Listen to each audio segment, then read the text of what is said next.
Hello mga ka-farmers, good morning, good morning. So ngayon mga ka-farmers, nandito tayo sa area ng ating ampalaya na kung saan tayo po ay mag-first harvest at 44 days mga ka-farmers. Selection muna tayo. So meron na tayong na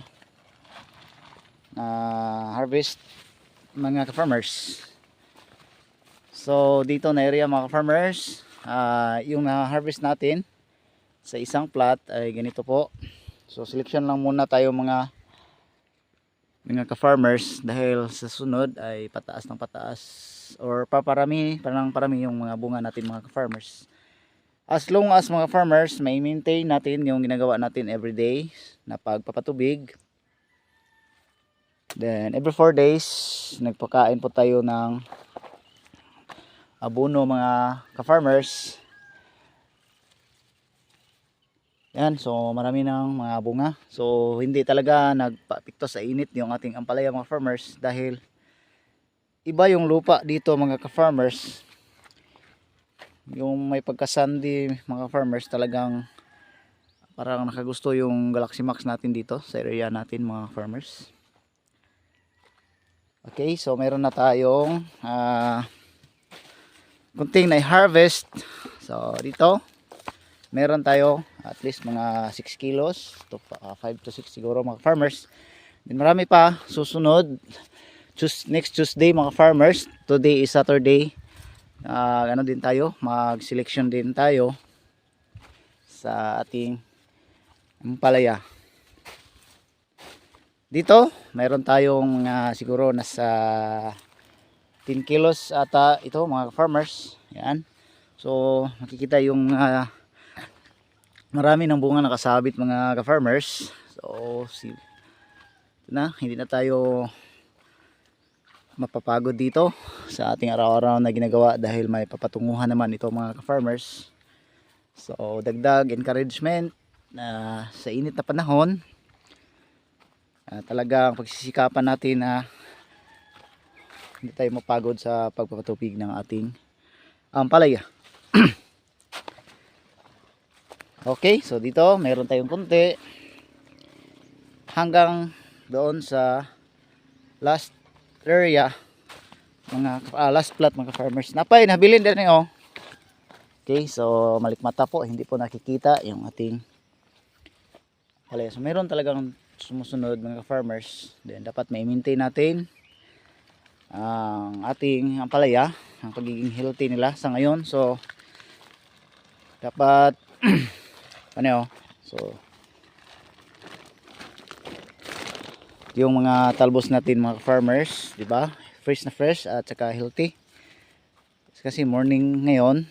So mamayang tanghali mga farmers, mag-iba naman ito ng mukha ng ating palaya dahil sa init. Pero at least may prevent natin yung pagkaluya nila. Lagyan natin ng tubig mga farmers. So meron tayong pag-usapan dito sa ngayon mga farmers. Paano ba natin maiwasan na tayo po ay mapasukan ng mga uod?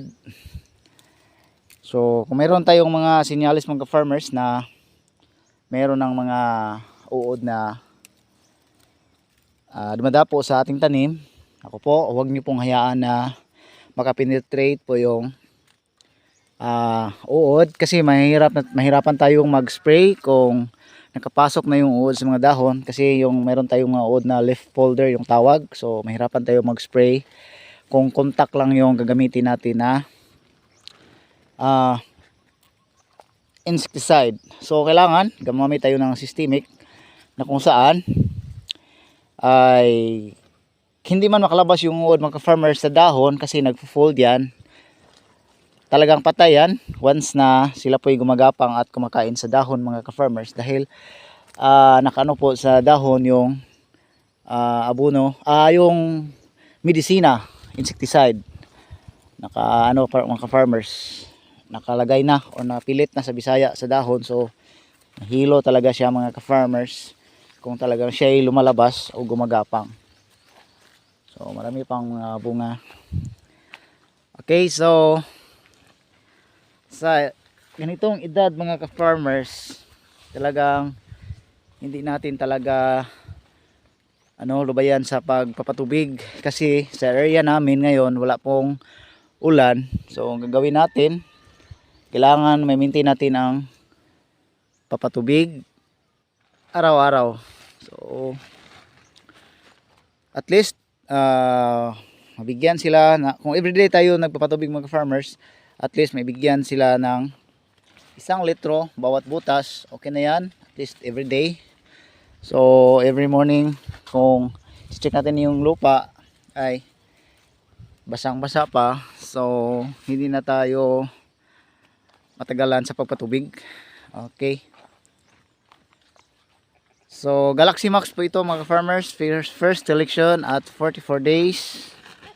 So maraming salamat po mga farmers, at update na lang po tayo sa susunod na mga natin. Okay, so maraming bunga talaga mga farmers. Sana po tuloy-tuloy po ito kasi nabaon tayo sa utang noon mga farmers. Hindi man masyadong nabaon, pero at least meron talaga tayong utang mga farmers na hindi pa nababayaran. So nahihirapan tayo sa kalisod at panington ng maraming pawis mga farmers. Mabuti na lang sumang-ayon ang panahon sa atin sa ngayon.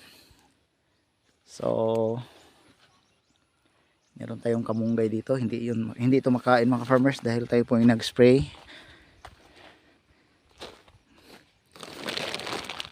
So okay mga farmers, hanggang dito na lang muna tayo. Bye bye.